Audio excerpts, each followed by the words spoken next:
మీ ప్రాణానికి ముప్పు. సాధారణంగా నిద్రించే సమయంలో ముక్కుతో గాలి పీల్చుతూ ఉంటాం.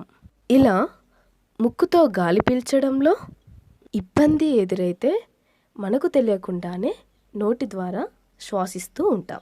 ఇలాంటి సందర్భంలో శ్వాసకోశం సంకోచ వ్యాకోచాలకు గురై నాలుక అంగిటను నియంత్రించే కండరాల నియంత్రణ విఫలమైనప్పుడు వచ్చే శబ్దమే గురక.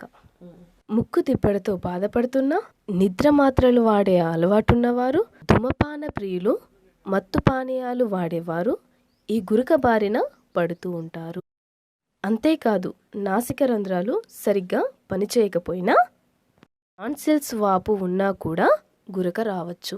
వయసు ముదరడం, మితిమీరిన భోజనం కూడా ఇందుకు కారణాలే. ఇలా గురక పెట్టే వారికి నిద్రలేమి, పక్షవాతం, గుండె జబ్బులు, రక్తపోటు వంటి పలు రకాల ఆరోగ్య సమస్యలు తలెత్తవచ్చు. సాధారణంగా ఈ గురక సమస్య పురుషుల్లో ఎక్కువగా ఉంటుంది. గురక పెట్టే స్త్రీలు అరుదుగా ఉంటారు. వృద్ధాప్యం మీద పడే కొద్దీ ఈ సమస్య అధికంగా ఉంటుంది.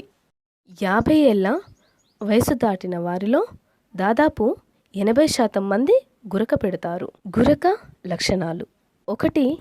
గురక నిద్రాభంగం. 2. వేకువజామున తలపోటు. 3. పగటి నిద్ర. 4. పని మీద ఏకాగ్రత లేకపోవడం. 5. వ్యక్తిత్వంలో మార్పులు. 6. యాక్సిడెంట్లకు గురి కావడం. 7. రాత్రి వేళల్లో ఎక్కువ మూత్రం. 8. High BP. 9. గుండెపోటు. 10. అంగస్తంభన సమస్యలు. ఫ్రెండ్స్, మరిన్ని హెల్త్ టిప్స్